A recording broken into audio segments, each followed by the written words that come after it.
नमस्कार, महासागरच्या डिजिटल चॅनलमध्ये आपलं स्वागत आहे. आपण पाहताय महासागर न्यूज. हे सरकार जनतेने निवडून दिलेलं आहे आणि जनतेचा आम्हाला पाठिंबा आहे आणि जनतेच्या भावनेतून हे सरकार आलं आहे असं देवेंद्र फडणवीस सांगतात, अजित पवार सांगतात, एकनाथ शिंदे सांगतात. पण आपण काल पाहिलं असेल, डोंबिवलीमध्ये 65 इमारतींवर बुलडोझर चालवलं.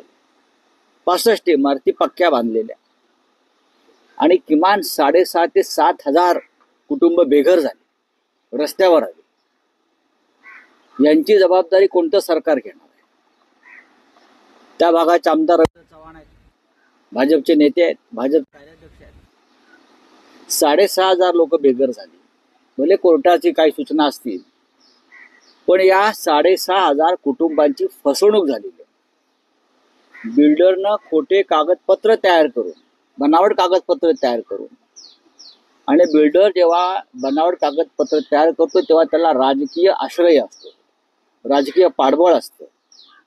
त्याने शासकीय यंत्रणा ताब्यात घेतलेली असते आणि म्हणून तो एवढा उंच इमारती उभा करतो आणि खोट्या बनावट कागदपत्राच्या आधारे सामान्य मध्यमवर्गीयांना विकतो. त्या घरांवर त्यांना कर्ज मिळालेली आहे, लक्षात घ्या. म्हणजे बँकांनी त्यांची कागदपत्र तपासून त्यांना कर्ज दिलंय. म्हणजे कागदपत्र बनावट आहेत किंवा खरी आहेत. बनावट असतील तर ती बनावट अशा पद्धतीने बनवली की फसवणूक व्हावी. या सरकारला 6,500 कुटुंब एका क्षणात बेघर होतात, रस्त्यावर येतात. मध्यमवर्गीय कुटुंब डोंबिवली सारख्या ठिकाणी याची वेदना होत नाही, याची लाज वाटत नाही. गौतम अडाणी यांच्या प्रकल्पासाठी, हाऊसिंग प्रकल्पासाठी जेवढी मेहनत करताय तेवढी मेहनत भाजप सरकारनं किंवा जे गृहनिर्माण मंत्री आहेत, मुख्यमंत्री, त्यांनी डोंबिवलीतल्या या 6,500-7,000 गरिबांवर जर मेहरबानी केली असती तर ही लोक बेघर आणि उद्ध्वस्त झाली नसती. रवींद्र चव्हाण पळून जात आहेत. त्या भागाचे आमदार रवींद्र पवार हे पलायन करतायत. जेव्हा त्यांच्याकडे हे लोक दाद मागायला जात आहेत तेव्हा त्यांना भेट देत नाहीत, पळून जात आहेत. हा काय प्रकार आहे? या 6,500 कुटुंब ही जवळजवळ आता मरण पावलेली आहे, रस्त्यावर आहेत. तुम्ही मस्साजोगच्या सरपंचाचा विषय घेताय, त्यांना गोळ्या मारून ठार केलं या सरकारनं आणि 6,500 कुटुंबांना बुलडोझर खाली चिरडून मारलाय. डोंबिवलीच्या दोन्ही ठिकाणी मृत्यूच आहे, मरण आहे. 6,500 कुटुंबाच्या प्रकरणामध्ये कोण राजीनामा घेणार? जी कुटुंब बेघर झालेली आहेत. संतोष देशमुख प्रकरणामध्ये तुम्ही मुंड्यांचा राजीनामा मागताय. रवींद्र चव्हाण त्या भागाचे अनेक वर्ष आमदार आहेत. त्या भागाचे अनेक वर्ष आमदार रवींद्र चव्हाण आहेत ना, मग ते राजीनामा देणार आहेत का? ही 6,500 कुटुंब रस्त्यावर आली आहेत, बेघर झाली आहेत, उद्ध्वस्त झाली आहेत सर्वच बाबतीत. मग तुम्ही रवींद्र चव्हाण आणि त्या गेल्या अनेक वर्षातले तिकडले सत्ताधारी मंत्री, त्यांचा राजीनामा घ्या ना. त्या जिल्ह्याचे पालकमंत्री अनेक वर्ष कोण आहे? ते राजीनामा देणार आहेत. त्या भागाचे खासदार अनेक वर्ष कोण आहेत? ते राजीनामा देणार आहेत का? ही अत्यंत गंभीर गोष्ट आहे महाराष्ट्रात आणि मुंबईच्या आसपास. आवाज उठवला जाणार का? काही आंदोलन वगैरे केले जाणार का? बघा, आम्ही त्याच्यावर चर्चा करतोच आहोत. लोक आमच्याकडे येतात. मी तुमच्याशी तुमच्या माध्यमातून संवाद साधलेला आहे. हे सरकारपर्यंत जावं, आज कॅबिनेट आहे. या 6,500 कुटुंबांचं भवितव्य काय हे मुख्यमंत्र्यांनी आणि या राज्याच्या तिकडल्या पालकमंत्र्यांनी सांगावं. आणि आम्ही रस्त्यावरती आलो तर आमच्यावर तुम्ही देशद्रोहाचे गुन्हे दाखल करा. सरकारी कामात किंवा न्यायालयाच्या कामात हस्तक्षेप करतात म्हणून. मदत कक्ष आहे, त्यांचं स्वतंत्र वॉर रूम आहे, कोऑर्डिनेशन एक रूम त्यांनी केलेला आहे.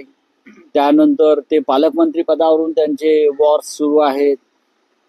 त्यानंतर असे अनेक बाबतीमध्ये म्हणजे ते स्वतःची स्वतंत्र कॅबिनेट घेतात, स्वतःची स्वतंत्र कॅबिनेट घेतात ते आपल्या मंत्र्यांची. त्यानंतर त्यांच्या मंत्र्यांना त्यांनी सांगितलेलं आहे की फडणवीसांचे आदेश फार पाळू नका.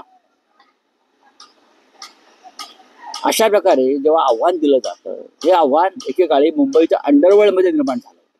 समांतर सरकार होतं, त्याला मी अंडरवर्ल्ड म्हणायचो. आता हे मंत्रालयामध्ये अंडरवर्ल्ड सुरू आहे ना, समांतर सरकार, पॅरलल गव्हर्नमेंट, समांतर सरकार, प्रति सरकार जे सुरू असेल तर या राज्याची अवस्था ही राजकीय अराजक निर्माण झाल्यासारखी आहे. मंत्रालयामध्ये राजकीय अराजक निर्माण झालेलं आहे. देवेंद्र फडणवीस हे खंबीर मुख्यमंत्री आहेत असं आम्ही मानतो. ते हे मोडून काढणार नसतील तर हे राज्य हे अराजकाच्या खाईत ढकललं जाईल. 56-57 आमदाराच्या ताकदीवर जे आमदार भाजपने निवडून आणले ईव्हीएमच्या माध्यमातून, त्या ताकदीवर सरकारला आव्हान देण्याचा हा प्रयत्न सुरू आहे. आम्हाला काय कोणाविषयी प्रेम नाही. मला YZ वगैरे काय माहिती नाही, पण त्यांनी या राज्यामध्ये YZ करून टाकलेली आहे. या राज्याची त्यांनी पूर्ण YZ केलेली आहे. आणि हे वेड्यांचं सरकार आहे. वेळ लागला या लोकांना. ही वेड्यांची जत्रा आहे मंत्रालयामध्ये. कोणाच्या पायपस कोणाच्या गळ्यात नाही. मंत्रालयात जाऊन पहा तुम्ही, गोंधळ आहे.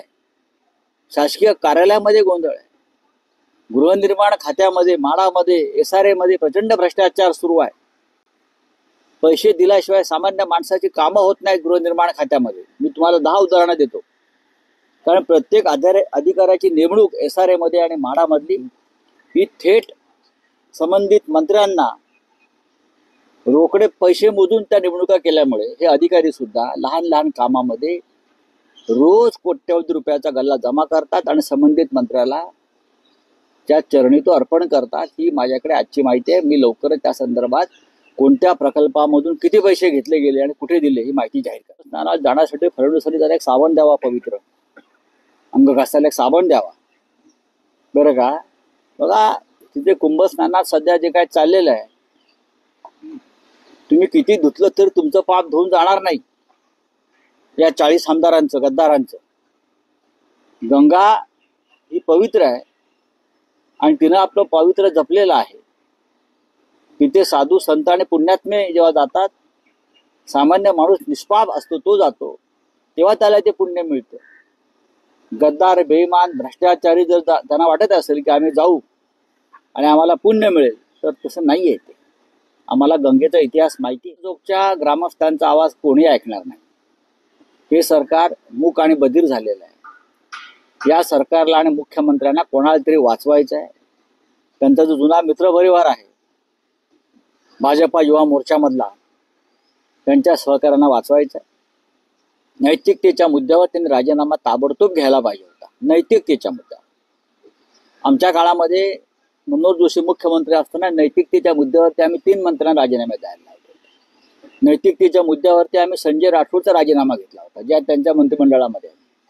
पण नैतिकता स्वतःमध्ये असायला पाहिजे.